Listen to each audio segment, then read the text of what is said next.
Welcome, ladies and gentlemen. How we all doing for this lovely good evening or midnight time? If you're watching from the EST and you're watching from the West Coast, still good evening for y'all. How we all doing? We're here to discuss for the Monday Night Raw of 5/27/2024, and it's your Stampede time. We had the Ludwig Kaiser announces our King General Gunther, and we had our main event of Liv versus Becky with an epic smooch finale. And we have our weekly story to discuss for tonight is the New Day with the Awesome Truth. We have with Karrion Cross. We have Ray talking to Carlito and how he's the wrong guy. And everything about their match that happened that felt so fucking lackluster that I did not give two F's about. We have Sheamus return and goes in a backstage brawl with Kaiser. We have Damian Priest interacts with the Judgment Day and then has a match next week with our Hall of Famer Rey Mysterio. We have Io mad at damage control of them slacking and herself losing to Lyra Valkyria. And we have the Live Revenge Tour. Let's talk about it. And we have 6 matches for tonight, excluding the main event. Are they good? Are they bad? Did we care for them? Did Drop care for them? Let's discuss it because it's going to be a good show. Let's have at it. Without further ado, let's get straight to the show. How you doing, Drop? Welcome to the show. Right here is your host for the night. We have our host Watkins is lost in the injury corner, but we have the visionary Legend Divash myself make his return alongside with the King. Drop this box.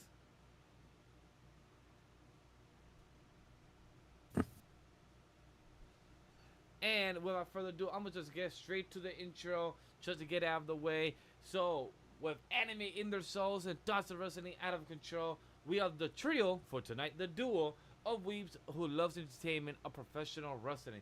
Allow us to be the voices inside of your head as we go through the wrestling event of the evening. Give us our thoughts and prediction on what's to come. Provide an experience exclusive to all nerds. Grab your steel chair, yell for the table, and put through an experience like none other. Brought to you by AniMa W3 Studio. This is the Weebs of the Ring podcast, episode 32 for Monday Night Raw coverage. How we doing, Drop? Doing all right, just tired, honestly. I get you. It is a Memorial weekend. It was a good, average Monday Night Raw. So without further ado, without getting straight to it, like you said, you're tired. Let's get to the show because there was 2 big stories of the night.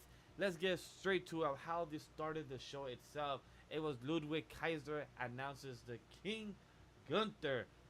I know we didn't get to speak about it. I'm gonna post a short form content tomorrow of a 1-minute quick thoughts about the King and Queen of the Ring. How did you feel about the King Gunther retaining and winning, and the controversial Randy Orton didn't have both his shoulders down?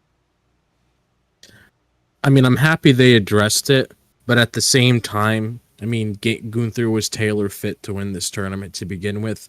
So I'm not really surprised with the outcome because that's what a lot of people predicted anyway.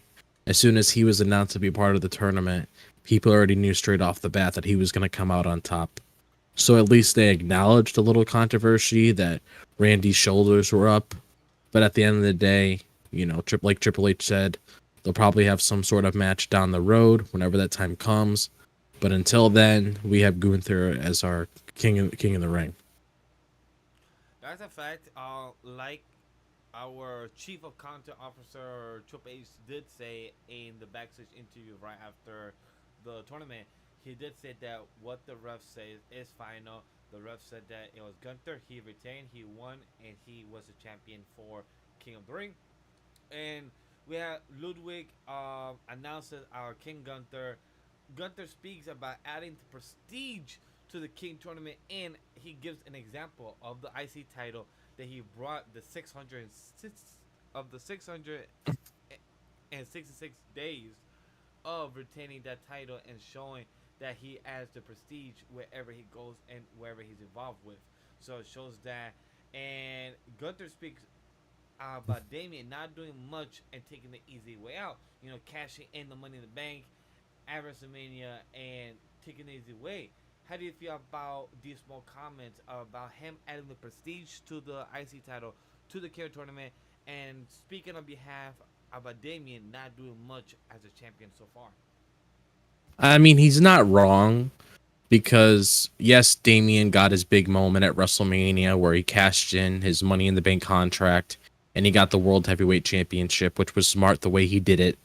But after all of that, I mean, I can't really say that Drew is wrong when he made the statement a little while ago that he kind of does feel like a paper champion. And I can definitely say, just like Liv and Damian Priest kind of feel like transitional champions because we know we have Clash coming next month. More than likely, you're probably going to give Drew the title there. So at least you could give it to somebody that actually feels like a champion. Not saying that Priest is like bad by any means, but from a viewer's perspective and also from a content creator's perspective, it honestly kind of feels like underwhelming in my personal opinion. And yes, that does fall on the booking. But that's why I agree with what Gunther says, because whatever Gunther says, he puts into motion, and it makes sense. And like he said, he has a lot of respect for the sport and everything, so he always wants to give as much as he possibly can back because Gunther always gives us like high quality matches, and he's very professional about a lot of things. So I can't say that Gunther was wrong with what he said. I agree 100% with what you're saying. The only thing I disagree with is about Damien being a transitional or paper champion is definitely the booking because this show tonight I feel like it was the best showing of Damien as a champion. Him taking charge and him taking coming out of the ring and taking Dragon Lee out, seeing toe Yeah. to toe with Rey Mysterio, like that felt like the champion that he was meant to be.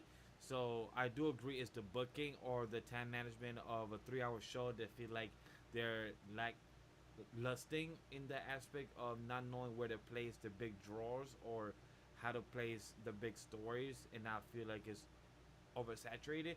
Because I agree, like Drop said, Drew also came out during this segment, interrupted Gunther, and Gunther, once Drew came out, Gunther like, you know what, I'm gonna just walk out. I had my moment, I did my thing. I'm not gonna be involved in these two, having their moment. With Damien, saying that you say I took the easy way out to Gunther, but he won the ladder match to get the briefcase, and he said it that I did what my predecessors did with this briefcase, cash it in at the right moment, just like Seth Rollins did back 2018, 2019, I believe, where he got also cashing in back at WrestleMania and having his moment the same way it's just like Damien. So it was really interesting of how right before Drew came out, how Gunther said, "You could talk to me about business, but I ain't about business. I'm about whooping your ass in the ring. That's what I know. I know about the greatest sport of entertainment, and it's pro wrestling." So I love how he so hard and believe and has the faith of his pro wrestling love and the style and how much he wants to put that in the forefront. Mm-hmm. So like with all that, it just adds very extra layer to it. But with our Scottish Warrior Drew coming out, it just interrupts them. Drew says that, "Hey, Damien, I need you to focus on me. I need you to fuck the Judgment Day. Don't do what they're doing because this is not working out well. You need to focus on me because in Clash of the Castle now that I am medically clear, I'm gonna be winning." But he tried to tell Damien that the way Roman Reigns, and I love how he brought up his name because we haven't heard about Roman Reigns in a while, and I love how he brought up his name, Roman Reigns, being at the helm back at Clash of the Castle, and how he was distracted by the fans and being booed by the fans, but with Damien, he said like, "Yo, that don't work on me," and he tried to rebuttal that, saying that, "Hey, is your wife gonna be there?" what's her name, by the way? And he proved a point back to Drew, saying that you cannot get under my skin, but it seems like I could get under yours. So how do you feel about that drop? Let me see. See, this is the part that I didn't really catch. I just heard what you said in the chat. So I only know like the beginning portions of it because I had a lot going on. Uh huh. So I can't really comment that much on this. Copy, understood. But yeah, so like, it was a good rebuttal of them back and forth of Drew and Damien. It was a good interaction that I really felt like this was the best night of Damien in the past 8 weeks that we have had him as a champion and what he has done so far for the title of Raw. So I really like that he came in, he held his own against Drew on the mic as well. So I was very happy about that. I was really entertained. But before we move on to the next segment, you have anything else to say about the Gunther, Drew, and with Damien being involved in the first 20 minutes of the show? Honestly, all I gotta really say is this is just giving us some build up to the next pay-per-view that we're going to be getting in the next 3 weeks, which is Clash of the Castle. Yeah, June 15th. I thought it was going to be the end of the month, but it's just like right around the corner. Yeah, they wouldn't be able to do end of the month because early July they got Money in the Bank right there. Ah, that's why. So that's basically what this was, and obviously you'll get more insight on Damien and Drew moving forward as we head into the pay-per-view and everything, and you'll probably see more things being played out there. And I'm honestly hoping like once we get into June and we start kicking into like the summer season for WWE, like things start feeling on track again. Because yes, we had Backlash and King and Queen of the Ring. Yes, they were entertaining and they did what they needed to do. But at the same time, it always feels like after WrestleMania, they don't really have that many things structured, because May's usually like a very like calm month, especially when you have like 2 pay-per-views within the same month, and you got one in the beginning, and now you got to build up to the next one, which is coming in like the next 3 weeks or so. So it's like a lot to like take in at the same time, and we're gonna have to deal with that again because we're gonna have the Crown Jewel in November, and then you're gonna have Survivor Series towards the end of that month. So like having 2 pay-per-views in 1 month and having that much breathing room, it kind of sucks because it's kind of hard to like take all of that in. And I'm honestly hoping, since we have Clash of the Castle and then we have Money in the Bank coming right after, like at least it gives us a little breathing room to actually take things in and fully understand what's going on. I agree. Like with this balance of every 3 weeks having a pay-per-view or PLE, it takes time away from the storytelling. Like it's great, it's great matches to see Randy and Gunther and everything else, but it's hard for the story to be told when there is no structure. So it's kind of hard for the audience to follow it. Mm-hmm. But without further ado, let's move on to the next topic, and it is the main event. It's the story of the night that got built up from Saturday, and Becky said that I have a revenge clause that I will get my match back on Monday, and she did. Is Liv, who's the current champion, and did retain her champion from tonight of the World Heavyweight Women's title. Liv Morgan retains it versus Becky Lynch in a steel cage match as the main event. What were your thoughts about this drop?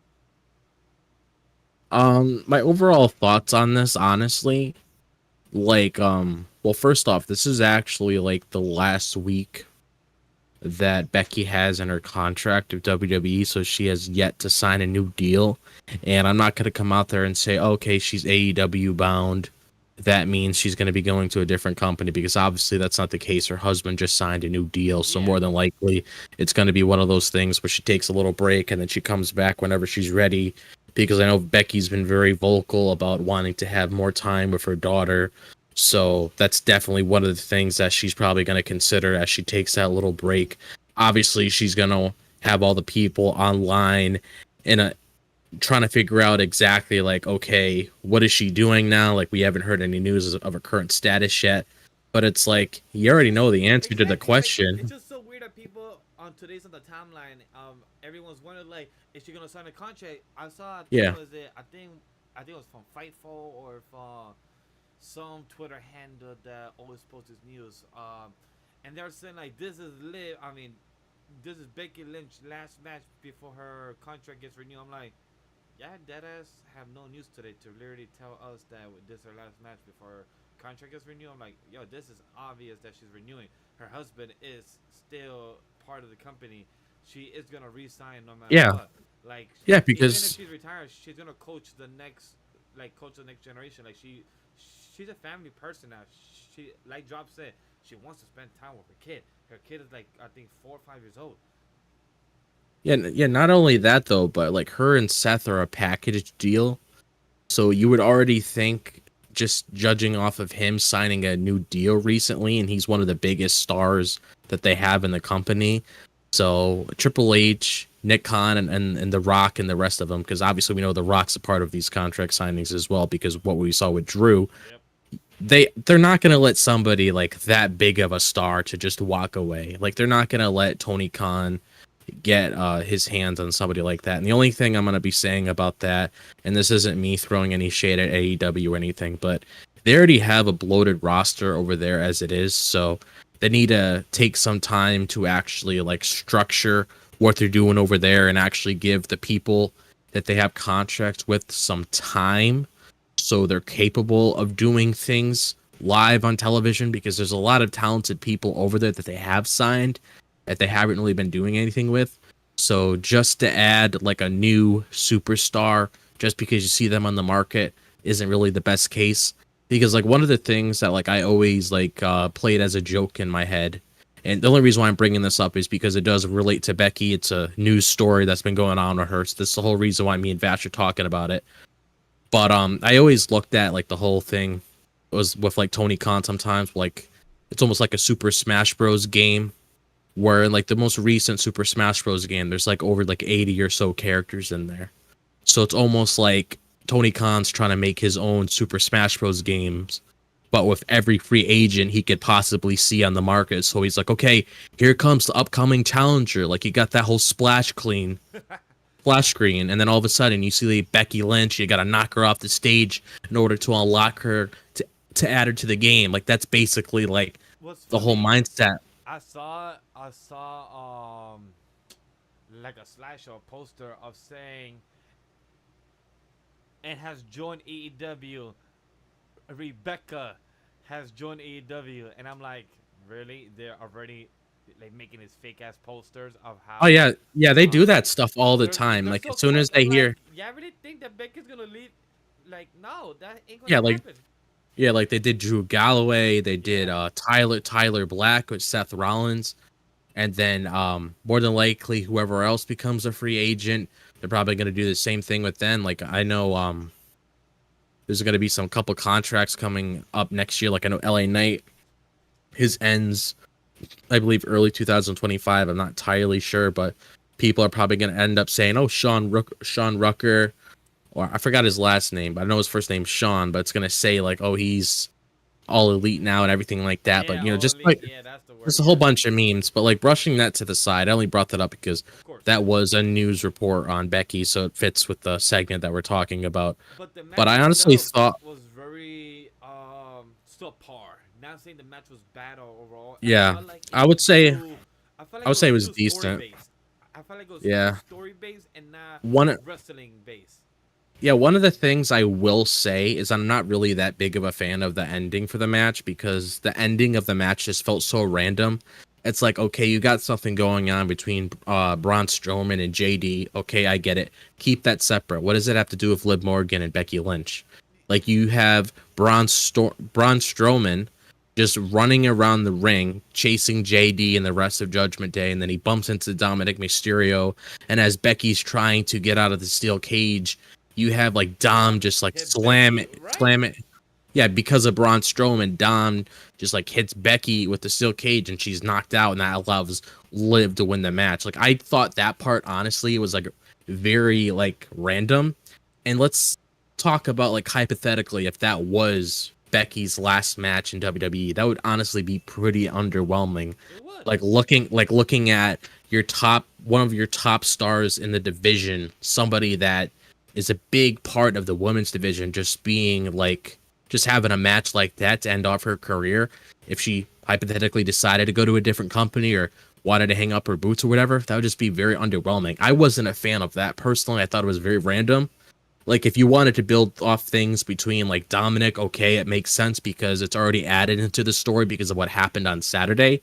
But the whole stuff with Braun Strowman, that was just very random, and I personally was not a fan of that. I just thought it was very random. Look, I was not a fan of it either. I did not care for it. I did not need it, and it was fine if Dom messed up. We did not need Braun Strowman to add that extra flavor of what the hell was going on in the little. It felt like a. It felt like a Looney Tunes type of segment. Honestly, yes, that's actually the best way to put it. And like the characters of Braun Strowman, JD, and Finn Balor just running around the ring trying to get smacked down by Braun, but then Dominic gets hit. He hits Rebecca, aka Becky, and then after that, Liv Morgan gets the opportunity to get out of the ring. So it feels very lackluster for this to be also the first retaining the title defense of Liv Morgan as well, instead of her winning in a clean match or her winning with Oblivion or something like that. I feel like, hey, she spoke about like nobody has kicked out from her Oblivion type of finisher move, so it really takes out a bit from her title reign. It gets a bit disappointing in that aspect, and with Dom is like, my man is a player. He got the Rico Suave Latino heat. He bagged Rhea Ripley. She's out commission at the beach with her actual man. But then on the story base, Dom has Rhea, and Dom also just got Liv Morgan. But kissing on live TV. For some people that actually got their TV cut off, like me, I didn't get to see that. But other people actually saw that. So I'm like, whoa, Liv actually put the smooch. Of course, for those that know, Dom is married now. But of course, when it comes to these things, they have to get approved backstage. And it's just like, obviously, for that to happen on screen, it get approved. Yeah, and one of the things I will say is I kind of wish USA kept it on air only because it adds to the story. So some people, hypothetically, if they don't have any access to social media, they wouldn't be able to see something like that. Like if they don't have like a cell phone or a computer or whatever it is, they can't go on YouTube or Twitter or Instagram or whatever to see something like this. Like if they only have access to like television where they could watch Monday Night Raw or Smackdown or whatever wrestling focused show that they watch, cutting something off like that's actually very important. Even if it lasted for maybe about 30 seconds or so, it's still very important. I agree. The overall story, because it adds more layers to it, which is why I'm actually interested in the Liv Morgan story with Rhea Ripley, which is why we said before, let things play out, because I honestly prefer the way that it was handled for Liv Morgan to get the championship anyway, because at least she like earned it. She actually got her revenge from Becky Lynch after Becky's been keeping her from getting to where she is for like so long. She finally dodged the bullet and she was able to overcome the obstacle, which was Becky Lynch. Because I'll be perfectly honest, and I believe I said this before, that battle royal that we got a little while ago was very underwhelming. Oh hell yeah, she was underwhelming. So, and that's always a shitty way. That's always a shitty way to win like a title anyway, like a battle royal. Come on. But looking at how she earned it now makes a lot of sense, and then looking at how the show ended adds more layers, because now it makes you question, okay, what is Rhea's mindset going to be after seeing all these different things played out? Because if you think as Rhea Ripley right now, she's probably at home watching all of this play out, and she's like, okay, I thought me and Dom were like tight. I thought we were close. Like, why is he all over Liv? Why is Liv kissing her? I mean, why is Liv kissing him? Why is the Judgment Day interacting with Liv? Like, why is she becoming a part of this family? Like, I thought that was me there. Like, am I being replaced?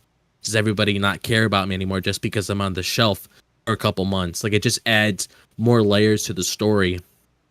And it's definitely going to add a lot of sympathy for Rhea when she comes back, because you got Dom pretty much just cheating on her story-wise. Yeah.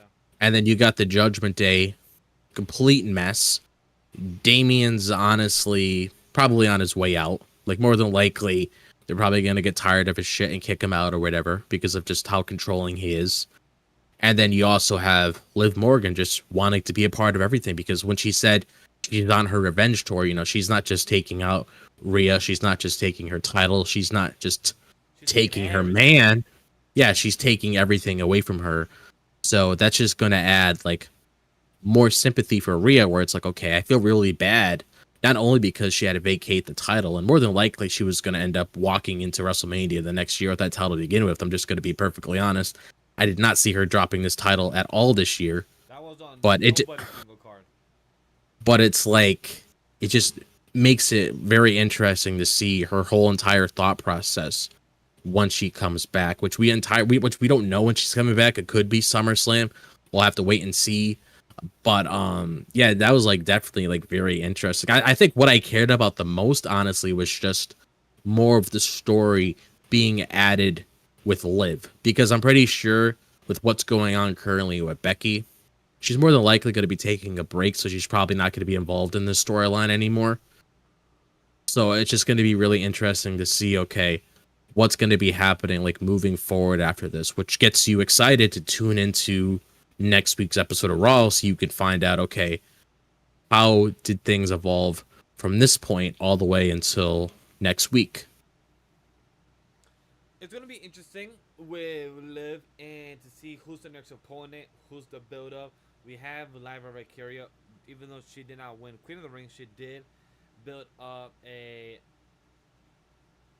animosity. I think that's the word I pronounce it. Animosity against Liv and Lyra between each other because of Becky, because of Lyra getting herself involved.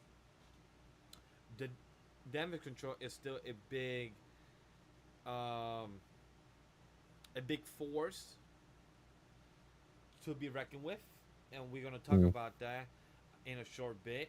But damage control is gonna be involved. I feel like that will play a huge factor for next week in the storytelling and where it could go. For Liv or something else? For Liv, because I feel like Oh. Lyra is connected to Liv, and Lyra is connected to damage control. It should follow up like a domino effect. If it plays well, they have key players, unless they want to add another few players from the roster that they haven't started to use yet, and they want to give them some TV time. I mean, I can definitely see Lyra getting involved because Liv's already started shit with Lyra anyway. Yep. But I'm not entirely sure if Damage Control is going to get involved with Liv, only because Liv kept herself separate from them unless they have some sort of alliance. Like, I don't see them working against each other. The only reason is that if Lyra gets herself another title shot now for the title of Liv, Damage Control could still cause her having the title, and then that's how they could get themselves involved. Yeah. I mean that makes sense if you want to add more story with like Lyra. Yeah. I'm honestly just really curious to see what we're doing to Liv, like what we're doing with Liv until Rhea gets back, because now that Becky's gone, it's kind of hard to really think what they're gonna do with her. Like, yes, you could do something with Lyra for a little bit, but what else? Because we can't guarantee that Rhea's gonna be back in SummerSlam. Like, we can't predict when these people are coming back. We've been talking all the time about, oh, Punk might be coming back in Clash of the Castle or SummerSlam, but we don't really know. Yeah, it's out there I'm on the People's House. Yeah. Drew, he just got medical clear this past Saturday. That literally went Triple H store. They're like, hey, big announcement. This guy just got approved. He will be now approved for the Clash of the Castle for for Damian Priest. So it makes sense for all these things. We just have to wait and see for the coming weeks, and stay tuned for these type of pro wrestlers on their social media, because that's how you get to find out a week before, a day before, once they get greenlit. Yep. But without further ado, let's move on to our weekly stories that are part of each of the segments of tonight's Raw, because they are gonna build up for the next couple of weeks. One of the first is the Awesome Truth, the World Heavyweight title of tag teams. Awesome Truth is having an ice cream truck, and their ice cream truck is serving vanilla for the Miz. And R-Truth, of course, is not the chocolate that you're thinking. It is strawberry. But then we have New Day coming to interrupt and say like, "Hey, are you doing a raffle with what's going on? I heard you got this thing going on." But the Miz and R-Truth say, "Yo, we out because we see Karrion Kross there." Karrion Kross tells Xavier Woods like, "Hey, when are you gonna leave the baggage that's holding you back, Kofi Kingston? Why don't you leave, join us, where you could do your own thing and be your own man, and not be behind the shadow, under the shadow of the man Kofi Kingston?" What do you think about this drop? What I think about it, I personally just want the Awesome Truth to drop those tag titles. If I'm being perfectly honest, I get why they want it to begin with, because they wanted Truth to have his WrestleMania moment. So I understood that completely. It made sense for why Triple H made a decision like that when it came from a booking perspective. I get that. But I'm honestly pretty bored with Awesome Truth with the tag titles, because it's not really doing anything for me. And I can only take comedy up to a certain level, because yes, Truth is funny. He's a national treasure. We get that. But at the same time, if you want to add like some credibility, especially when you have like these new titles introduced, and you want to have like a credible champions that can actually carry those titles to new lengths, then I would definitely take the titles off of them sooner. And I don't think New Day's getting those titles at all, if I'm being honest. Sure, they'll have a match or whatever, but I'm still pitching for the Creed brothers to win those titles. They're gonna have to gain a little bit more momentum because they launched their match tonight. But I'm hoping with what we'll talk about a little bit later, with how things might head down that direction with that certain group, maybe things could evolve over time and we could possibly get them actually being showcased at a proper level, because Creed brothers are great. They definitely deserve to be at a higher level than they are now. Not really a big fan of how they're being booked right now. But the segment to me was just whatever. I just personally want to see new champions. That's it, really. I agree 100%. This it was funny with the Miz and R-Truth, with this type of look they were going with the truck.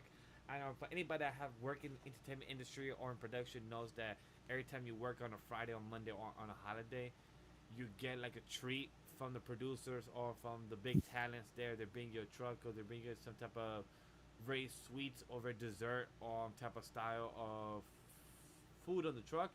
And it seems like this is what they was going for anybody that have seen work in the entertainment industry knows what I'm talking about.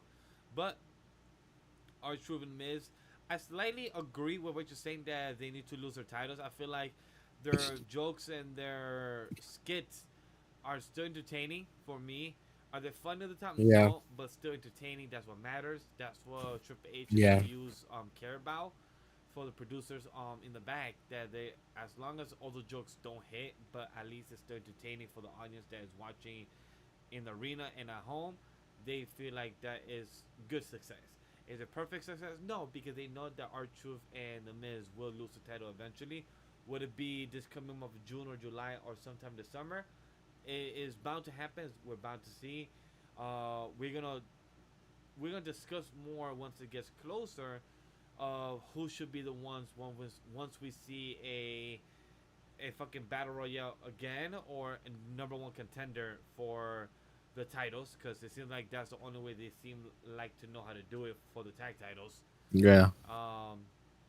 But let's transition to the persons that just came back, and it seems like a lot of people was talking shit about him. Well, sorry, not a lot of people. One person was talking shit about him, It was Ludwig Kaiser was talking a lot of crap about our white shark, Sheamus. The man came back and he was looking like, yo, yeah, I had a good time. You know, the King of Ring happened. It was banger after banger after banger. Unfortunately, no Sheamus. But he went straight to the point on the mic. He said, look, I got to talk to one person. Seemed like they was mouthing their mouth a bit too long for the past couple weeks about why Sheamus is, what about him. And Sheamus did not care about Ludwig talking from the other side of behind the closed doors. He said, I'm going to look for you, and we're going to bring this out to the ring, and I'm going to fight your ass. And that's what he did. Job, how did you feel about our boy Sheamus going to the back and just have a backroom brawl just in front of the fans, in front of the audience? Because our boy Sheamus was not having it. Honestly, I'm happy that they're utilizing both guys in a good way, because now that Giovanni Vinci is on SmackDown, and even still to this day, we have absolutely no idea what the hell's going on with him yet. At least it gives Kaiser something to do, because obviously Gunther has big plans moving forward. He just won the King of the Ring, and it's going to be a pretty big summer for Gunther because he has a World Heavyweight Championship opportunity at SummerSlam. So giving Kaiser somebody like Sheamus, for example, to work with, and that's for the time being, to like have a feud between the both of them, and they're also, you know, both very good professional wrestlers. I mean, it's something that I'm completely okay with. I'm all for it, and I would love to see exactly like how this evolves over time. Like, I have no issues with it. I'm actually like really excited to get more into this feud. Kind of a little curious as to why Kaiser wants to pick a target like Sheamus, because that's already somebody that you shouldn't be fucking with to begin with. But I'm guessing he's just gonna have to learn his lesson after that, because I mean he's pretty much picking on somebody that's like a lot bigger than him, and and people that's followed Sheamus for a long time, we know what lengths this man would go to when people really piss him off. So you So can only imagine what's gonna happen. my guess, the reason our boy Ludwig Kaiser wants to aim for Sheamus is because if you want to aim for the top, right now you are the apprentice or you are the sideman of Gunther in Imperium. So if Gunther is the king of the ring right now, he has a match to become the world heavyweight in SummerSlam. So what do you gotta do now to make yourself be the next person after Gunther? Ludwig, he needs to go for the next person on top. Who's the person that has become the king of the ring? Who's the person that has had titles behind him? And that is our boy Sheamus. And I feel like that's a good choice for you to be known and get yourself out there to the public, to the eyes. I feel like our boy Ludwig said, hey, I want to go for the white shark. How can I get him and how can I get him mad? Let me talk shit about him. Yeah, and I mean, it makes sense. I mean, it gives him something to do. Like I said, now that him and Giovanni is like separate from one another, it gives Kaiser an opportunity to actually grow more as an independent wrestler. Because, like I said, Gunther already has big plans in the summer, so at least gives Kaiser something to do in the meantime to help build him up a lot more. Agreed. Without further ado, let's switch to the matches because the other two stories involves with some of the matches. So I'm gonna just transition them into our Yeah. conversation. So we have our first one match of the night is that happened starting the start of the show. We have Braun Strowman versus JD McDonough, and this match was like I don't know, like I missed this one. kind of feeding Kenny to a baby. Oh, you did? All right, so this will be a quick conversation then, guys, because this match was literally you just feeding Kenny to a big baby. Like JD was being thrown around by Braun Strowman. The funniest thing out of this segment is one of the commercial break.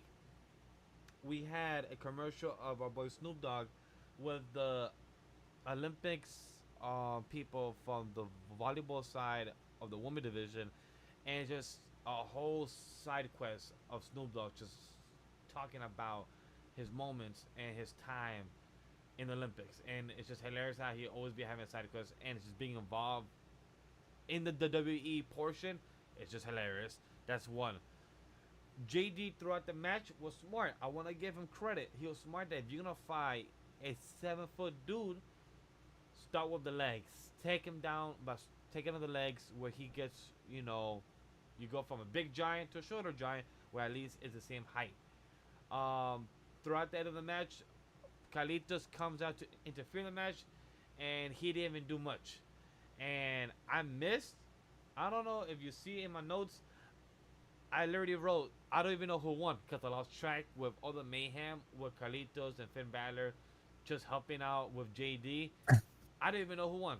Like, I literally don't. I didn't even check. I forgot to check because I Yeah. busy with other things. But I didn't even know who won. I'm like, wait, did JD actually win or did Braun Strowman just destroy JD? And then by the end of the match, JD tried to hit Braun Strowman with a chair. He failed. And then Braun Strowman slapped that chair. The chair Yeah. got bended. And that was the most funniest thing. Like, damn, he just slapped that shit and it got bended? The fuck? Yeah, I'm gonna be perfectly honest. I feel like there was way too much Braun Strowman in this show. Like, I get if you want to have him for like certain segments that involve certain storylines, I get that. But like I mentioned earlier, with like the This man women's was main running event, around the whole damn arena just to find JD, and we saw sneak peeks of other stuff in the behind the screen. It was not needed. yeah, that's what I'm saying. It's like if you want to feature him with like storylines that he's currently involving himself in, okay, that's fine. I get that. But it's like involving him with Becky and Liv's match and just having him storm around like a random NPC in a video game, like trying to it's almost like you stole somebody's car in like Grand Theft Auto and then you're like driving away with it and then you like park it somewhere and then that guy's still running down the street just to get back at you so he can like swing his fists at you and take the car back and everything. That's practically like what Braun Strowman was, where it's like JD stole his car, he drove down the street, he went to a different spot, and then Braun's still chasing after him throughout the entire show. Like Well, I just honestly think well, let's there talk is about just it like because right after that match ended, again, me or Job don't even know who won. So we don't know, no, we can't even tell you, chat, who won. If you want to tell us down below on the stream or down in the comments down below, appreciate it. But yeah, right after that match, Braun Strowman was still walking around trying to find JD, while Sheamus was walking into the screen of the camera for us. In the left corner of the screen, we see Liv Morgan talking to JD. Excuse me, Liv Morgan talking to JD before Braun Strowman shows up and JD has to run. What do you think they were talking about? Because right after that segment, it was Carlito with Finn Balor, and then Carlito had to leave because he said, "Yo, I have told everyone in the clubhouse of Judgment Day." Carlito's not in the Judgment Day yet, but we have Dominic and we have JD, and JD even got asked, "Why were you trying to live?" JD was telling Damian Priest, "Oh, I was talking to her because I was letting her know that you're not gonna win the title back." Why would JD need to be there and let Liv know? What you mean about that? I honestly think they're probably plotting something against Damien, maybe, because you got to look at it like this: like, Priest is like the only person that Liv hasn't talking to yet. Like, she's talking to Dom, And she she's talked to talking to, Finn last week back in the yep, they car. got, and then she also talked to JD as well. So obviously, we already know that there's been some tension in the Judgment Day for quite a while now. So if I had to take a guess, and like I said, I'm just taking a guess. If I'm wrong, I'm wrong. I don't really care.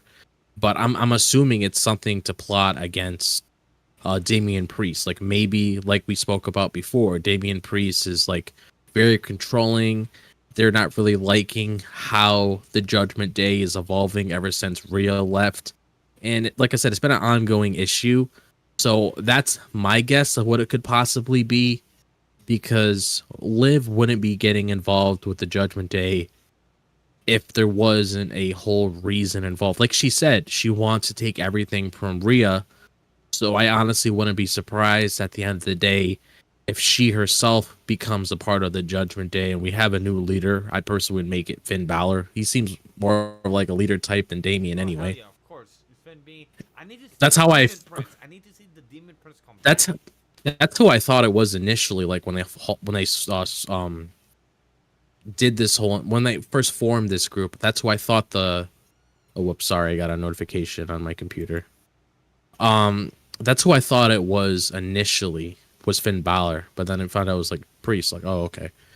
But that's my guess of what it could possibly be. It's a big guess, and we will soon to be find out in that, because even Damian Priest said like, "Hey, you need to fix the mistake you did on the Saturday to Dominic." What what was it that Damian Priest believed that Dom could do to fix his mistake on tonight's match with Liv Morgan versus Becky in the steel cage match? Like, what did Damian believe that he could do? It made logically no sense that you believe that Dom could actually make a difference. Like, No. when he said that, like, yo, what's Dom gonna do? There's nothing he could do in that chance. Yeah, that's what I'm saying. They're like trying to come up with like something on the spot. So they there's obviously something fishy going on. Yeah, like, that felt horribly. But hey, I could tell you what did not feel horribly. A match that delivered so good, so entertaining, and I felt bad for our boy Rico. It was the second match of the night. It was Ricochet versus I saw a Ilja lot. Dragunov. Yeah, I saw clips of this. I missed this one too. Like Oh, the only you thing I missed really it. yeah, like, yeah, because I had a lot going on, so I really wasn't able to like really watch everything in full. I'm probably not gonna go back because I could just watch highlights of it. And I ended up watching JD's show anyway to like get caught up on King and Queen of the Ring, and I also saw clips online of that too. But I did see. I think the highlight I did see of this is like that clip have been posting on Twitter of Ilya Dragunov like trying to eat the rope or something, where like he has his like mouth over the rope and he's like making all these noises and stuff. Like Yeah. it's like a typical thing Ilya does whenever he's trying to like amp himself up and get like all of that energy inside of his body. But I'm not surprised. I'm not surprised this was a good match. I Oh, mean, even if I didn't see the match, this match was I fantastic. already Oh, it was yeah, so good. even without seeing the match, I already knew it was a good match because both of the men deliver whenever they're in the ring together. So that's not really much of a surprise. The big thing to really talk about is what happened with Ron Breakker towards the end of that, which this has been an ongoing issue ever since I almost said Bronson, ever since Braun was talking to Adam Pearce, where he was, frustrated that he wasn't a part of the King of the Ring tournament, which still, like I said, yeah, Mello in there. Well, why couldn't you put Braun?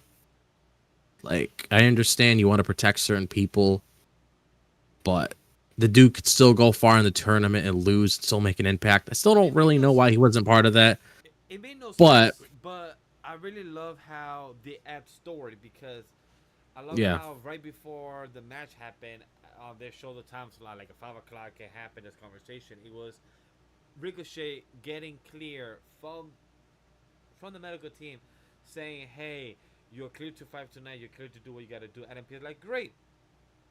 And Ricochet says, "Yo, I want Braun Breaker tonight."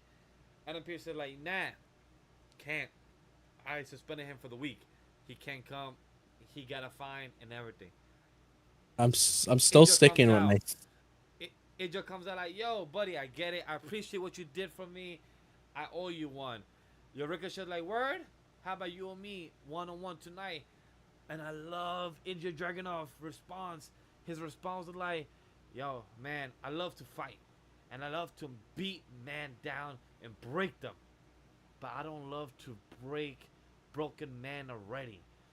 And I love that because it adds an extra layer of who Ilja Dragunov is and why he loves to fight, why he's such a fighter, and why he loves to be so brutal.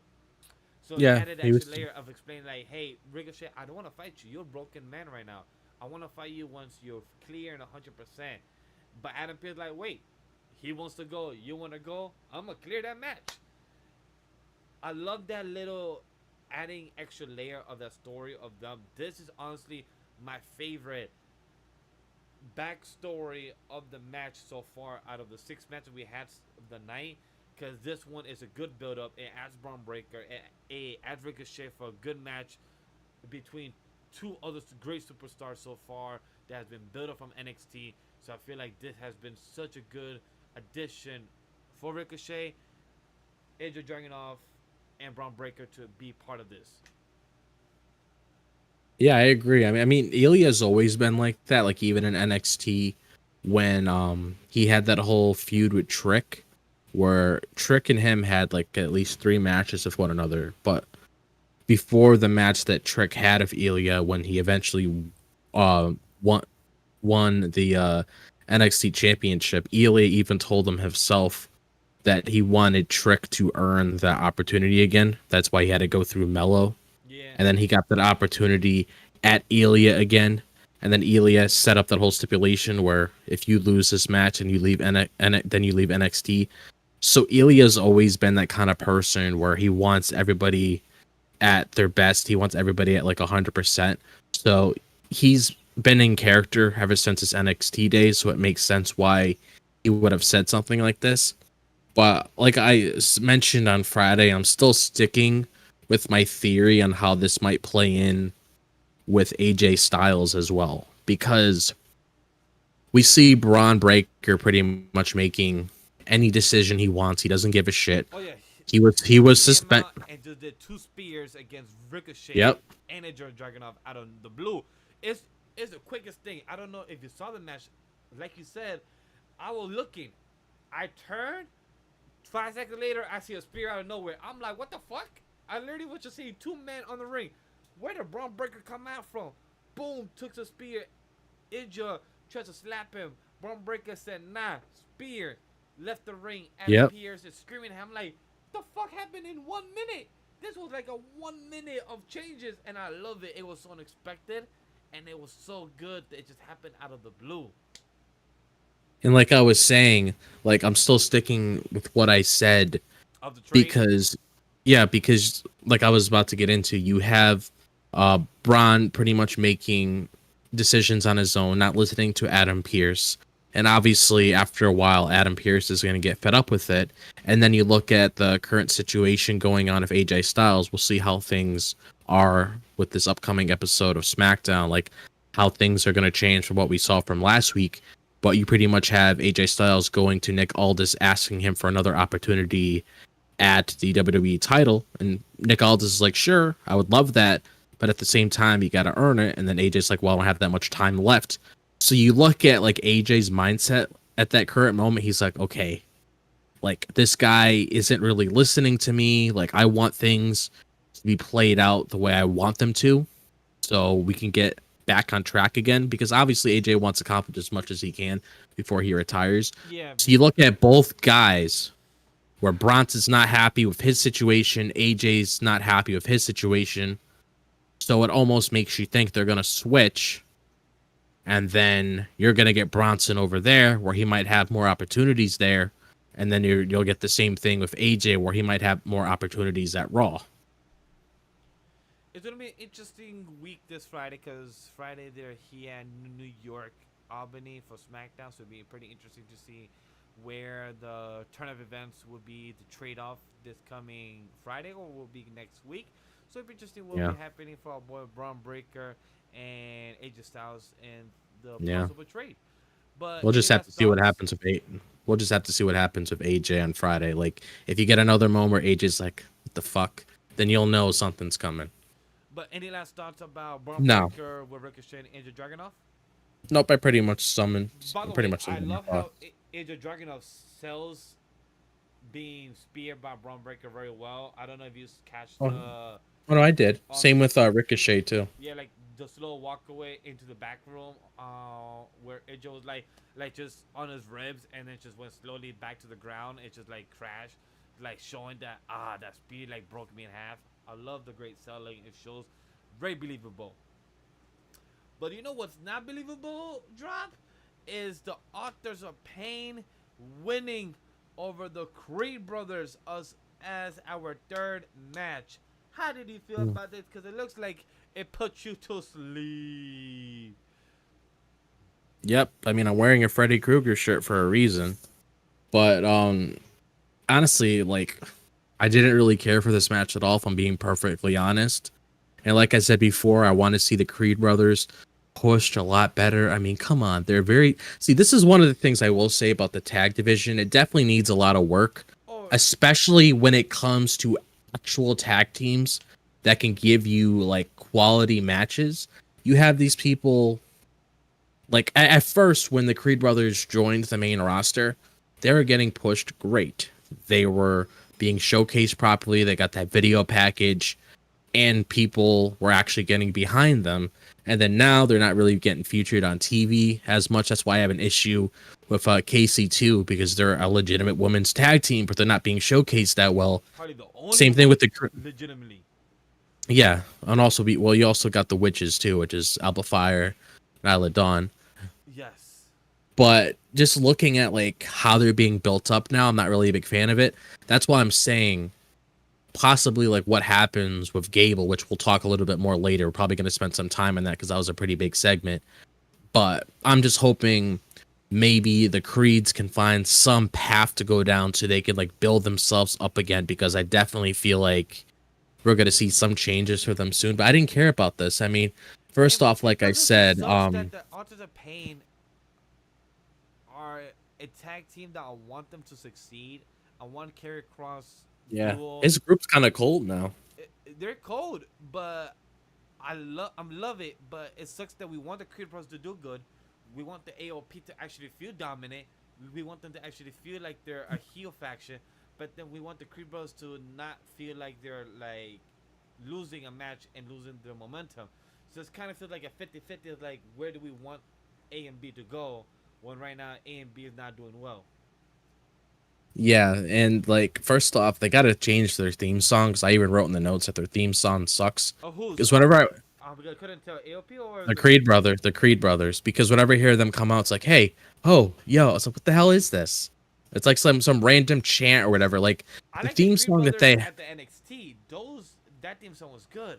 Yeah, see, it's like the famous quote: "Don't fix something that's not broken." You didn't have to change the theme song just because somebody comes up on the main roster from NXT, or if you have a current active superstar on the roster. Just because they come back or whatever doesn't mean you got to change their theme song. If something works and people are behind it, keep it. There was no Unless reason you're for like this. AJ Styles who wants a new look and new Yeah, revamp. That's different. that's different. But like at the same time, it's like when it comes to like a superstar's entrance as well, that's also what creates the wrestler as well. Where when you hear Glass Shatter, who do you think of? You think of Stone Cold. What do you think of when you hear that dong? You think of Undertaker. What do you think of when you hear If You Smell? You think of The Rock. Superstars have these theme songs that help elevate their Or character. Like it... hey, sexy boy. Yeah, you get Shawn Michaels, or It's Time to Play the Game. You got Triple H, or you got with Cody Rhodes. Like wrestling has more than one royal family, Yep. and you got the Woe in there. It's like all these different wrestlers have theme songs that help elevate their character. Where if you hear this song, you know who it's them. A lot of these Death Rebel songs, they're very generic, and it's really hard to tell who they are. That's why I wrote in the notes like they got to do something with I this. wonder if it's a contract or a network thing that they have where they cannot change it or they have to change it for that reason. And I hopefully that look, when it comes to Netflix in the next 6-7 months, guys, the WWE, you better change that shit. You better have a new contract lined up One where it doesn't need it no more. Please. Well, one thing's for sure. They're not gonna like cut a whole bunch of shit out, because at least we can watch the product without things getting bleeped, or if it like goes mute for like 2 or 3 seconds, or like we saw tonight with like the Liv and Dom kiss, like things not getting cut off. Like they actually are able to showcase the show to its full from beginning, middle, and end. That, At but least you're at... also, like, it takes me out. I know we're gonna talk about it on our sixth match, but the time when Chad Gable was there, and us hearing like "you suck" or "fuck this" or like the word, and every single 2 3 seconds just hearing the beep beep beep beep. It just took me out of it. It's like, Oh, they yo, beep suck. yeah, no, they be something of the fuck or the shit. Like, I was hearing a curse word and it was beeping one of them, Uh, but it was annoying because it takes you out of it. Like, it takes you out of the audio yeah, see, compared to the visual. It yes, doesn't help. yeah, that's the thing because you want everything to feel like natural there. Like you want things to feel like organic. And when they bleep stuff like that out, especially with Fox, like holy shit, Fox is awful when it comes to their censoring, which makes me question. It's like, do you see the shows that you guys have on your channel? Why are you censoring out when somebody says like the F word or shit or whatever it is? I mean, come on, it's shit. Like, why are you bleeping out stuff like that? We've seen Yeah, what kind of programs you have on there. Why are you doing that? So it's like everything next year. I mean, when it comes to like Monday Night Raw and stuff, hopefully everything's on track again. it's gonna be pretty But interesting for what's but coming. personally, I didn't really feel this match. Like Same. I on Authors of Pain practically like destroyed the Creed brothers. That's why I said they completely destroyed them in this match. Out of these And six, I didn't really care.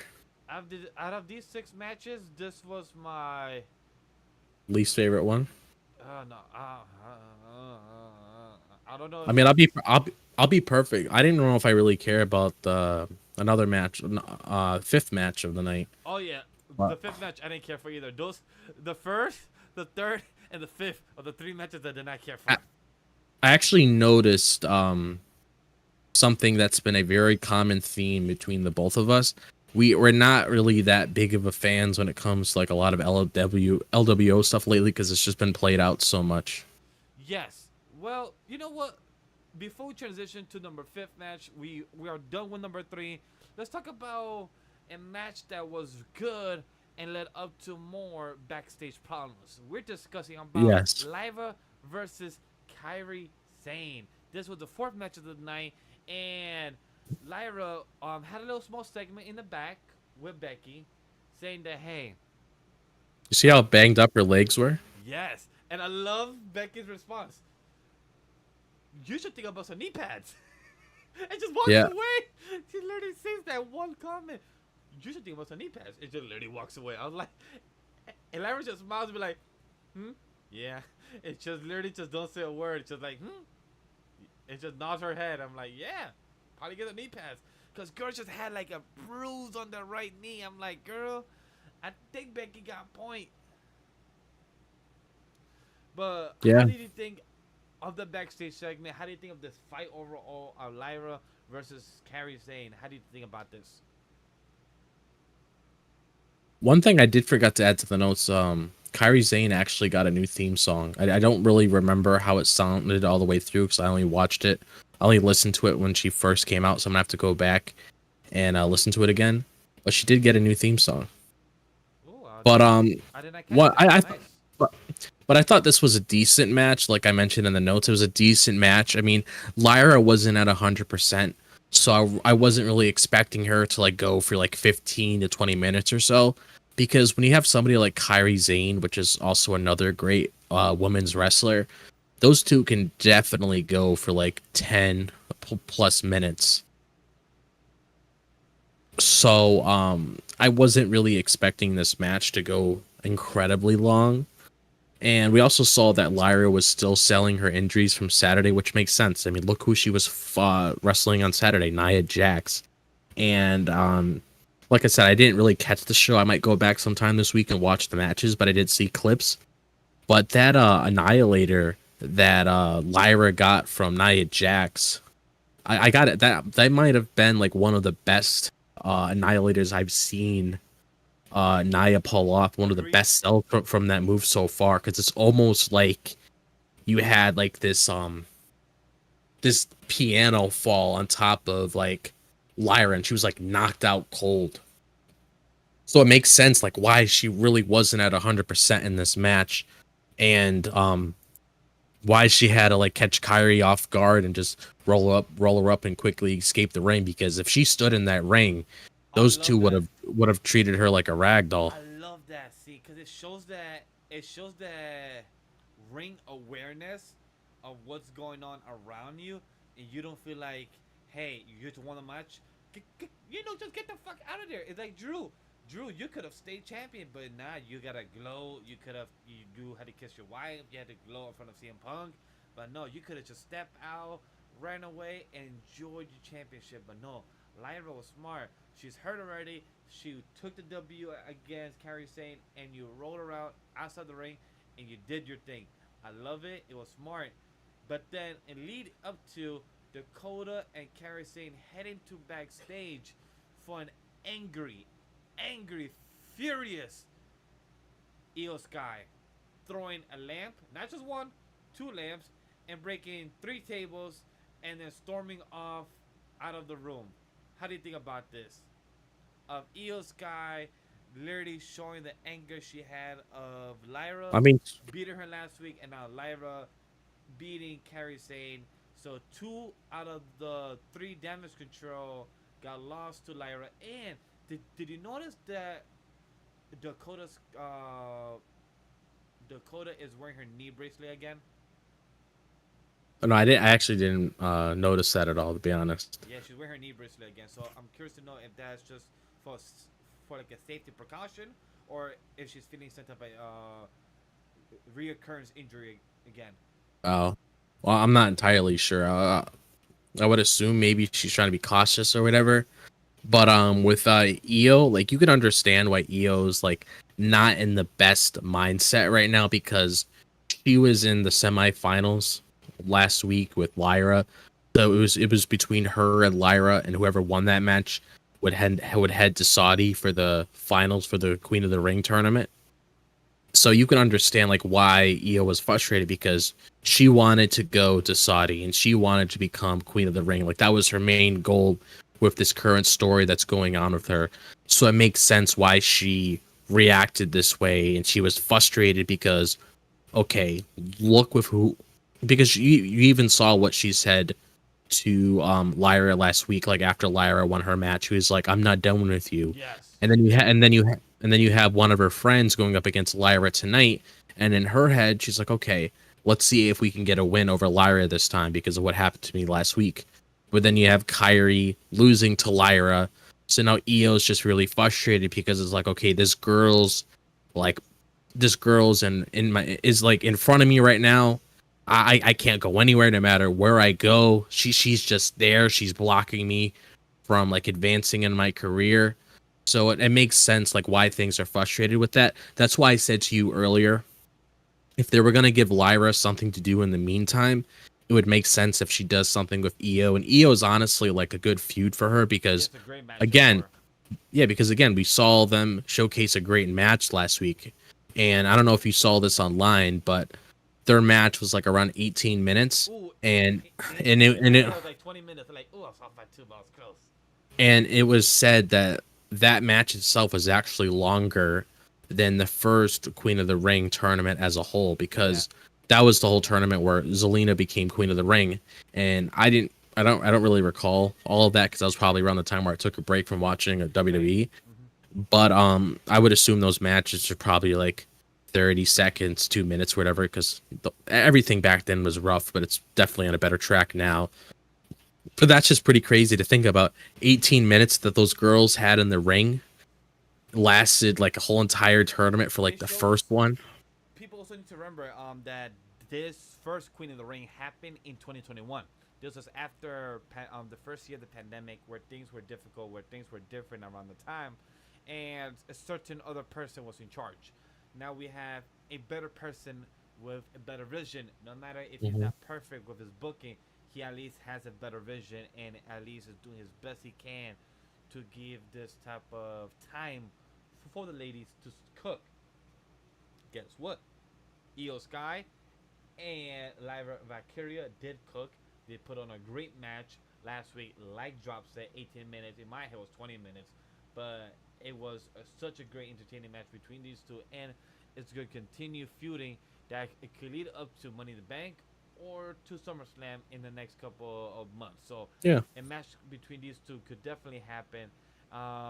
Carrie saying Dakota got scared from Io. I wonder what is the leader of Io or Dakota. At times it's hard to tell who's the leader. I think Io's the leader. It's just you got Dakota as like the spokesperson for them.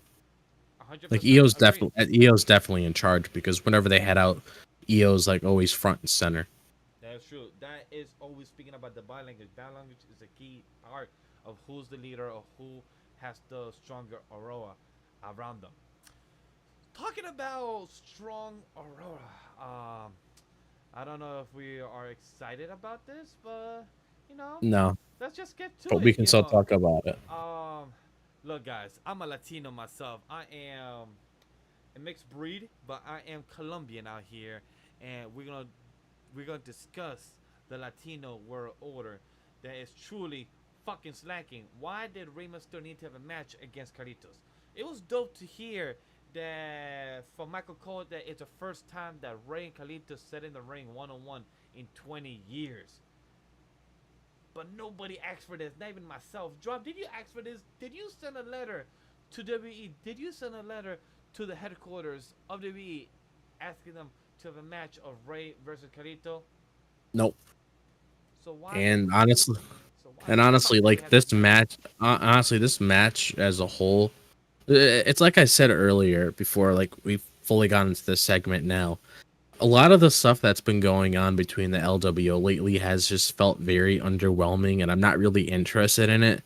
Especially now that you got Judgment Day involved, so it's kind of like instead of Judgment Day, so it's kind of like instead of Legado del Fantasma, it's Judgment Day now, and we've already seen that story over and over again. So it's kind of like we're getting the same story but with different people involved now, and I don't really care. It's like, okay, Ray, I get it. You're mad at Carlito for betraying you and doing all these different things. I get it. But it's like at the same time we've seen this shit already. We even saw them like have a match on SmackDown not that long ago before they got drafted, trying to resolve their issues there. So it's like I understand like what they're trying to do, but at the same time it's not really entertaining because like one of the things is first you got Carlito as a heel now, and I mentioned the dude's got to change his theme. Oh You yeah, can't no, have he's him not good. come. You can't have him come out and be like, "Hey, do you know what cool is?" I was like, "What?"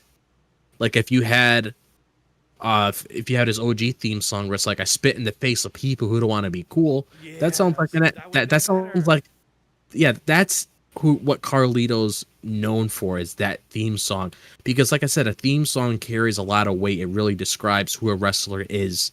And with that same theme song, with those lyrics, I spit in the face of people who don't want to be cool. That's pretty much a douchebag. Yeah, and that literally And is our current Carlitos. That's literally who he is. yeah, so it's like, why not give him that theme song? A lot of people love it anyway. I'm not really a big fan of this one, but again, you know, that really showcases who the who the superstar is personality wise just by listening to a theme song like that. But we did get like a couple like good shots, I will say, like the superplex from Carlito in this match was good. And but like other than that, besides like the spots that we got in this match, I do want to say that the video package of Rey Mysterio before the match oh started was yeah, really good. To that is actually right. see a good video package of Rey Mysterio talking to the camera, saying that, yo, Carlitos, you F up. You and me gonna go 1-on-1, and talking about what he did with Carlitos and saying that, hey, you, like, I brought you in like a family, just jealous of Dragon Lee taking your place and everything. You could have come and spoken to me. You had to take out, I forgot his tag player in the group, Cruz, and Angelo Cruz, I think is his name. My apologies to the pro wrestler that is in the WO that got hit by Carlitos last week, but I'm forgetting your name at the moment. But Ray talking about this on the video package and to discuss on the lackluster that is Carlitos, why you did this, and I'm about to whip your ass tonight. I was a bit disappointed because look, chat. I love Rey Mysterio. I grew up watching him. I grew up watching Carlitos. I like this, Yeah. but this match didn't feel like it had any type of substance. We had our girl Zelina Vega kind of being discussed by Carlitos. Girl didn't do anything. Girl was just being there. Like this felt like a very blue balls type of soap opera type of segment with the Latino World Order versus Carlitos, and it could have been more entertaining if Zelina Vega slapped him. Dragon Lee was more involved instead of being thrown across the fucking announce table like he was a paper ball just being thrown across. I was disappointed in that part.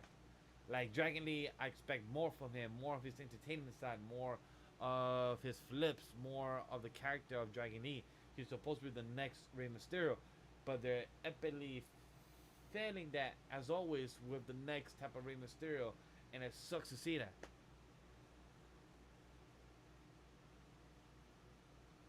Then you got a match between Priest and Rey Mysterio next week. Yeah, I mean, we have a world champion versus the Hall of Famer Rey Mysterio. Why? Just because he got involved to take charge. That he said, "Hey, I'm gonna be Thanos. If y'all can do it, I'm gonna do it myself, and I'm gonna throw Dragon Lee and a Razor Edge, and I'm gonna see eye to eye, toe to toe with this short dude, Rey Mysterio, and look him down and like, yo, if you want hands, I'll give you hands next week." And I hope in the name of God, Damian Priest destroys Rey Mysterio. That if you probably will. if you want to be the dominant champion you are, and Triple A wants to show us that you are dominant, please do something with him and destroy Rey Mysterio. Show him that now as a champion, he leveled up, he got better, he's stronger, and he's not gonna take shit, not gonna get hit by 619, and I hope so. Yeah. That's just my hope.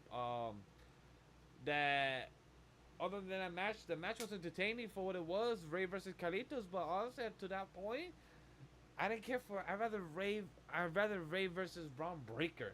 I'd rather see type of Ray versus Batista type of character. Like, alright, cool, Ray versus Braun Breaker. That would have been nice. Like, Yeah. like that would be Something different.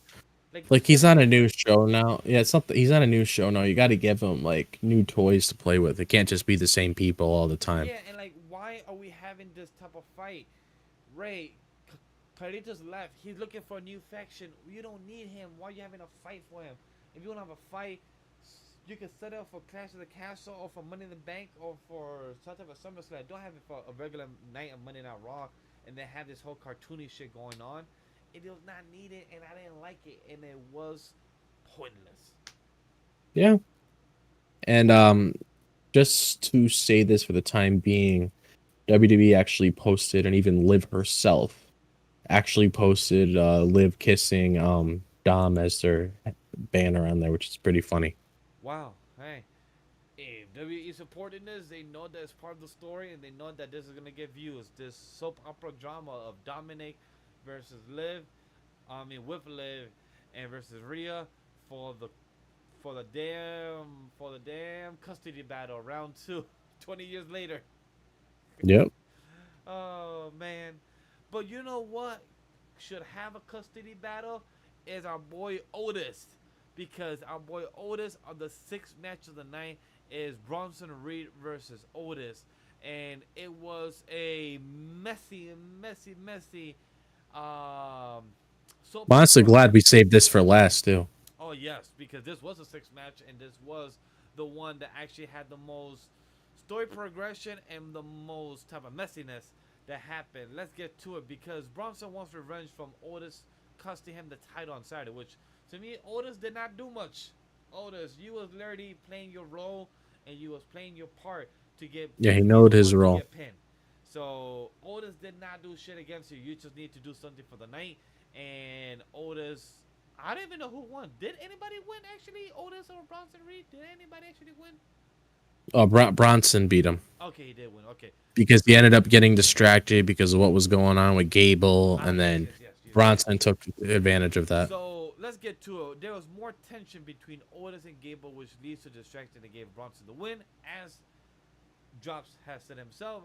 And Gable calls the Alpha Academy into the ring for a big meeting publicly and everything. Before we get to the big Alpha Academy public meeting in the middle of the ring, what did you think of the match overall of Bronson versus Otis? I didn't really think much of it because I know it was going to lead into something bigger, like what we saw with the meeting. That was the whole setup with it, is okay. Because like the whole reason why this match took place to begin with is because Bronson wanted revenge from Otis, costing him the title on Saturday because of what happened, where he was giving like clotheslines to two different people, where he gave one to Bronson Reed and he also gave one to Gable, which is another reason like why Gable's pissed at him. Yeah. Which we will get into a little bit, but it was mainly because, okay, Otis got involved in my match. I'm pissed at him. I want to get a shot at Otis and teach him a lesson. That's the whole reason why this match took place. But other than that, I didn't really care for the match too much because all that really mattered is what happened afterwards. And that's what WWE does sometimes, is they have like setup matches where one thing leads into something else, and this is what this was. And it gets me mad, or not really mad, the better word is frustrated. Because look, like you said, we keep talking about a certain character named Braun Breaker.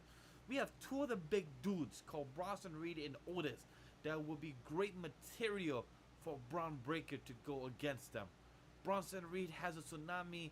He's big enough to handle the spear.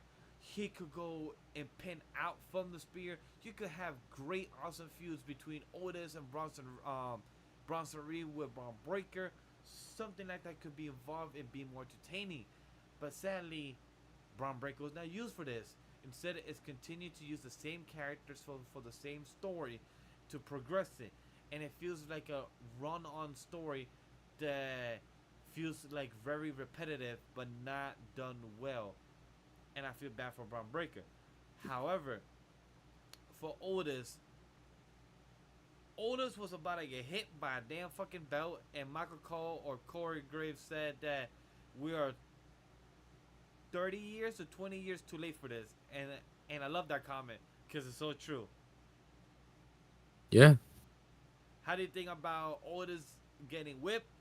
Maxine almost stopping the belt almost to hit Otis, and our boy Tazawa being told, "What are you gonna do?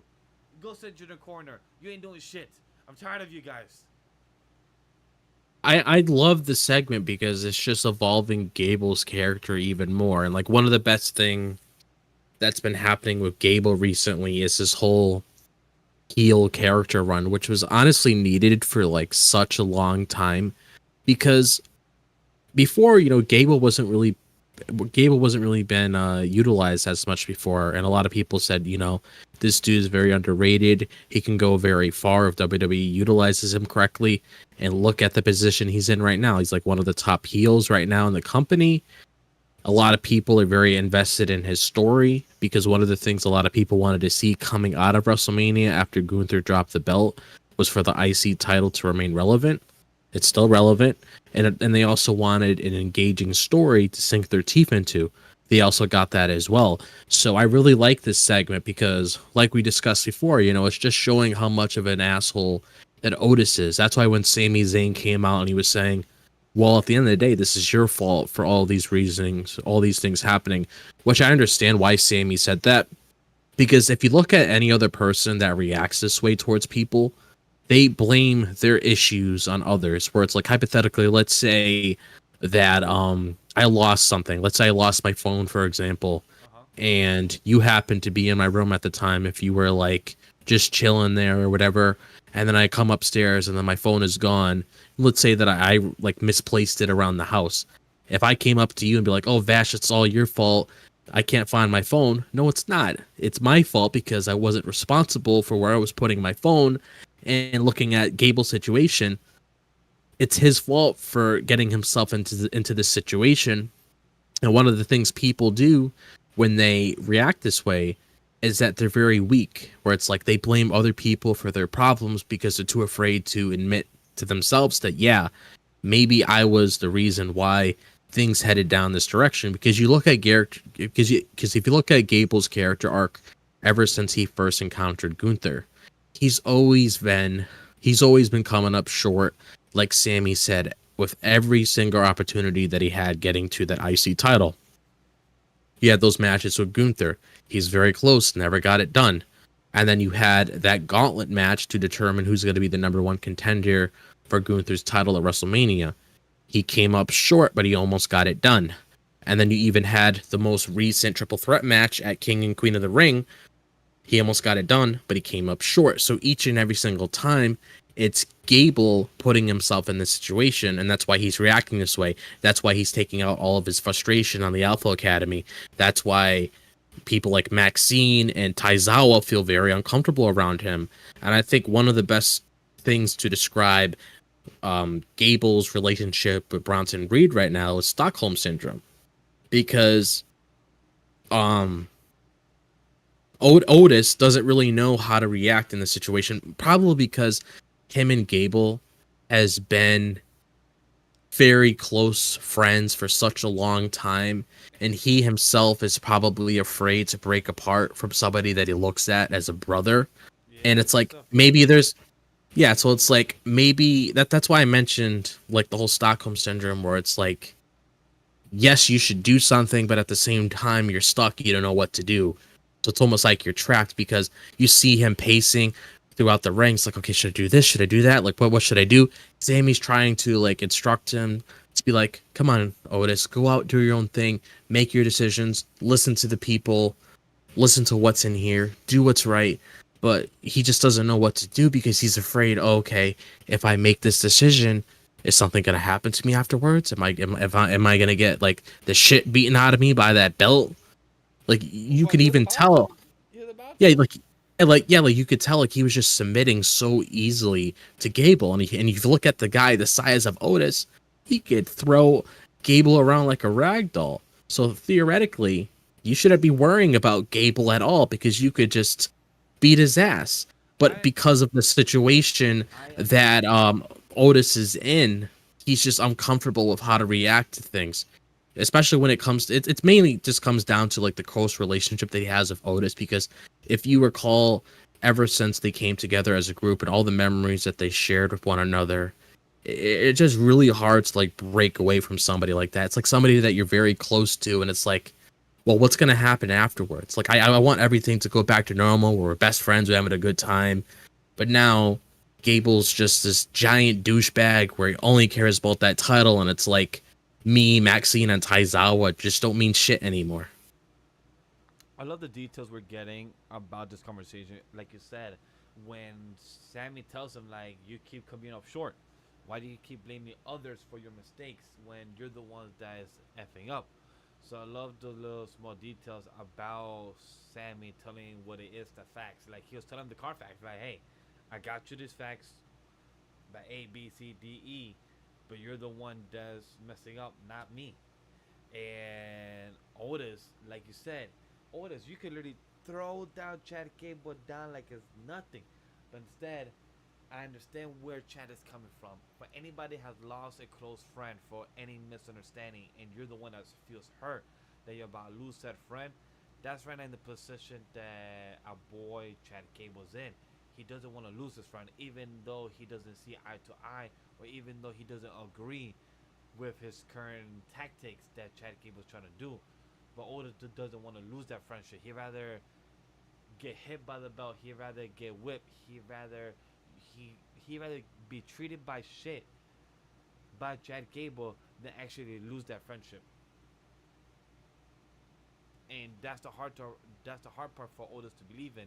So it's gonna be very interesting what happens for the next coming weeks and how it breaks off, because like Drop said earlier in the show, that we're hoping for a certain team, the Creed brothers, to join up with Chad Gable and make the new faction, or Chad joins the Creed brothers and he becomes a new coach. Because even Michael Cole said it this past Saturday and tonight, saying that Chad Gable is getting a certain chance.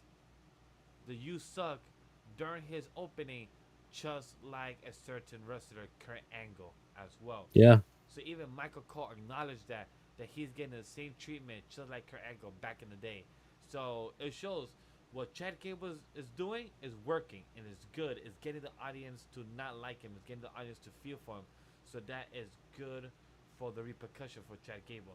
But now Otis, the question is, what are you gonna do? How are you gonna continue moving forward? And are you gonna leave the group of the F Academy, or are you gonna start, or are you gonna become the new leader of the F Academy?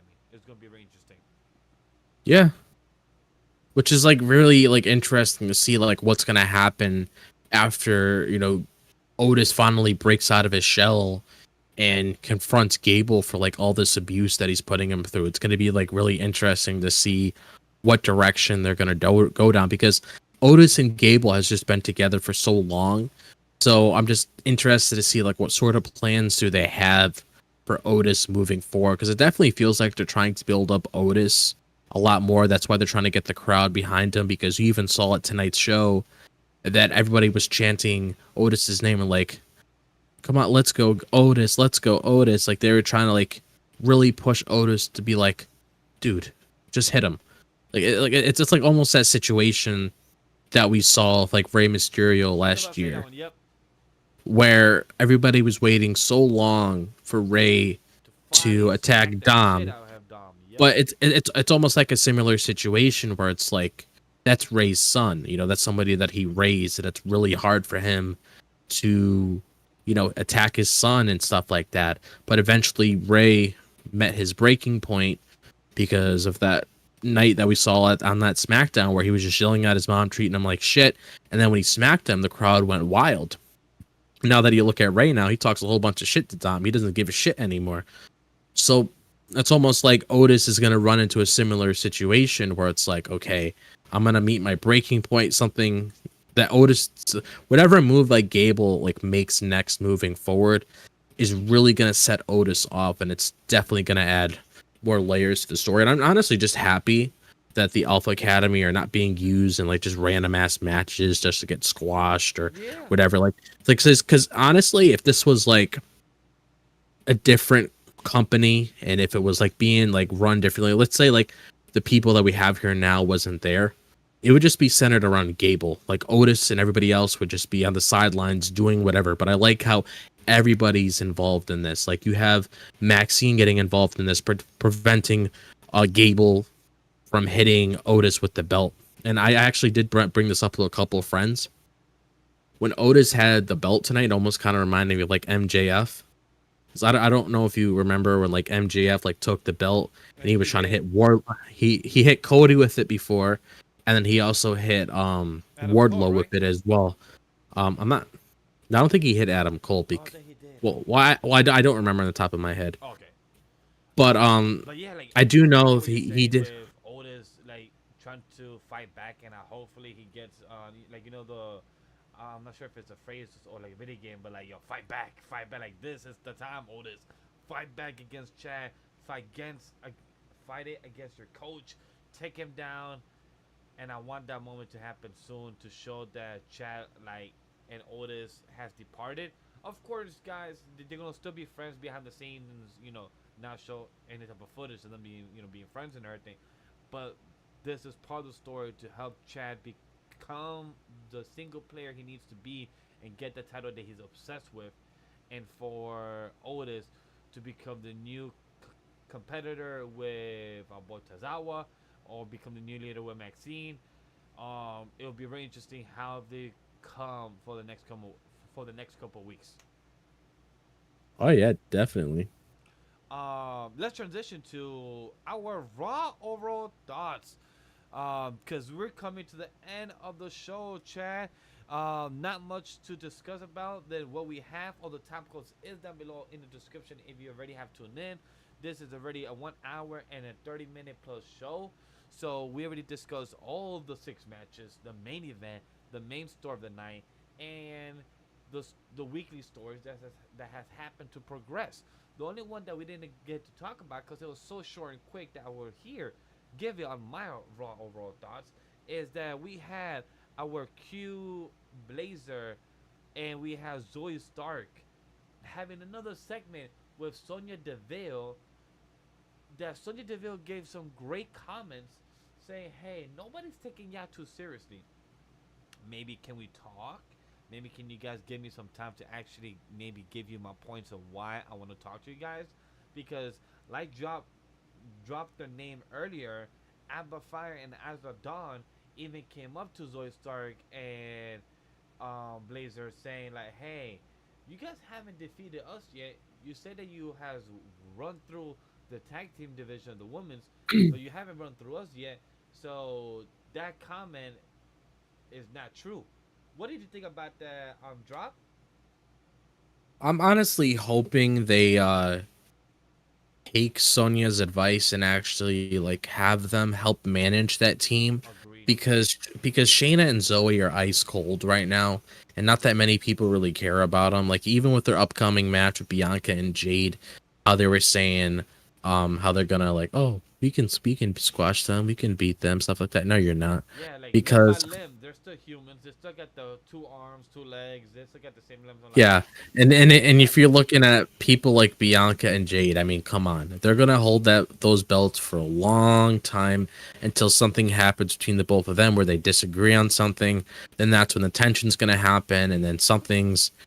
It's just wait for that. That's the only way they're ever gonna drop those belts. They're not gonna come across a challenger where they're gonna eventually beat them or anything. It's I hope it's all the set up. opposite. I hope that they actually get the title lost by them in the next couple months. No, no. If, See, if it that's the happens next week, that's fine. But I don't want their feud or the tension to happen too soon. no. That's I want it to simmer for a year. Like I want no. it That's like the point. I want how Triple H and Shawn Michaels relationship was always great, and then they had a downfall after a couple of years, a couple of months, and then they're back to friends together, then downfall, back to friends. That's how I see my hope for Bianca and Jade relationship type of dynamic.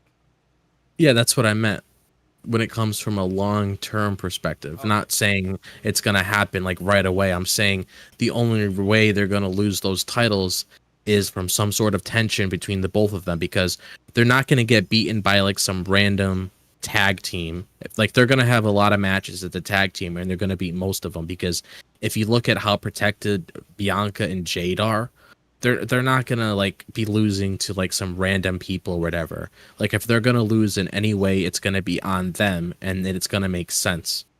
This is whole part of the long term booking, and this is probably more than likely going to lead into their WrestleMania match next year. I would assume because that's why they have them paired together, so you could form a relationship between the both of them. You can see it progress throughout the year, and then when the time comes around WrestleMania season next year then you're gonna start getting that tension between the both of them, and then that's where they're gonna start heading down a different direction. And I personally have it be Bianca because I feel like she needs a character change because you still want to build up Jade and Yeah, have go the back to crowd. heel. I would love to see Bianca go back to heel because I have seen the segments Yeah, and clips from the NXT run of her as a heel, but I was not there. So she looks more like one I too. would love to see a revamped side of her heel side, come back Oh, on the main roster. yeah. No, sorry, I didn't. I just saw another picture of that Kiss. Dom and Liv thing. I didn't realize they were doing tongue too. Oh, ooh, okay, Dom. Hey, this is still the raw world thoughts. Hey, you know Yeah. what? This Liv Steel cage match, the best thing that came out of it is the tongue kiss between Dom and Liv. That's just hilarious. Oh, Oh, I honestly just feel bad for Dom once Rhea comes back, because he's gonna eat a what's it called, Riptide. Riptide. Yeah, that's what it was. I was like, a destroyer? I don't know. Riptide, definitely for Riptide. sure. It will be pretty interesting to see that happen. Oh, you know what, chat? Out of our 6 matches, I'm gonna give you my rundown real quick.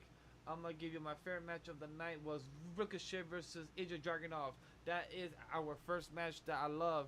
Our second match was Lyra Valkyria versus Kairi Zane, and then Bronson Reed versus Otis. Cause not the match itself, but that was more cause the story and the match itself included. And then after that is Bronson Reed versus JD because it was funny. And then the fifth one is uh, um, uh, AOP versus Kid Brothers, and then Rey Mysterio versus Carlitos. That's my 6 matches of them being ranked, random from the top of my head. And then I will start the night. Yo, Sheamus, I want to see you give some banger after banger after banger match with Ludwig Kaiser because we know it's not going to be only one match. We know it's going to be 2 rounds at least. So I will definitely be excited for that. And awesome truth, what the fuck y'all cooking or baking? I'll see y'all next week. That's what I got for my raw overall thoughts. How about you, Drop? What are your rest of your thoughts overall. Do you have a Um, ranking of these 6 matches, or do you not care to do it from the top of your head? I don't really care if you do a ranking. All I'm really like interested in, like out of the show, just to name a couple things, is what's going on with let's see, what's going on with the Alpha Academy when it comes to Gable. That's what I'm mainly interested in, and of course, what's going on with the Liv Morgan Revenge Tour, because it's still ongoing. Because we actually did get a video package today, pretty much showing the progression of how the story started and where we are now. And I actually saw this interesting post that this person said on Twitter that adds on to my thoughts, where it's like you got Liv Morgan pretty much like I don't know if you remember where when Rhea was coming out and Liv says, "I'm going to take everything from you." Yep. She literally took her title, she took Dom, and she's about to take over her entire faction. So she literally took everything away from Liv. Rhea's gonna be coming back empty-handed. So those are like the two main stories: is what's going on between Gable and Sammy and Otis and the Alpha Academy, and the Liv Morgan Revenge Tour. That's what I'm mainly invested in. Agreed. I have no complaints for that. Nothing to add towards that. So, without further ado, Chad, we appreciate you tuning in for Weebs of the Ring episode 32. Definitely don't forget to check out on our social media, because myself, I will be putting out a quick thoughts of our King and Queen of the Ring on our YouTube Shorts and on the social media side. So definitely check out that below. Like you see on the bottom left corner of AniMa W3 Studio, everywhere to find us, myself, Legendary Vash. And I dropped this box, and I walk as MW and hashtag always for Weebs of the Ring. But without further ado, guys, thank you for taking the time out of your day to listen to the Weebs of the Ring podcast. If you enjoy what we had to say, why not do exactly what I just said? We're known as AniMa Studio on all social media platforms. Just remember, that's with a we with a 3. Also use the hashtag, like I said earlier, hashtag Weebs of the Ring, to interact with us about anything regarding the wrestling before, during, or after our shows, because tomorrow's NXT, aka 18 hours from now. Feedback is always feedback is always appreciated, as we're nothing without you tuning in. Weebs of the Ring is presented by AniMa Studio. Thanks to our production team of Vash Watkins that was not here and dropped this box, Rome, and our production team of Vash Watkins and Joe. Well, I just repeated myself. I read the line twice. You know what? Let's just continue on. As thank you for you guys joining us, listening to the VOD, checking out the stream on the YouTube side or the Twitch side. All the time codes are down below. And as always, no stunt grannies were hurt or harmed in this recording this podcast. Have a good night, everyone. We'll see you in the next one. Peace out.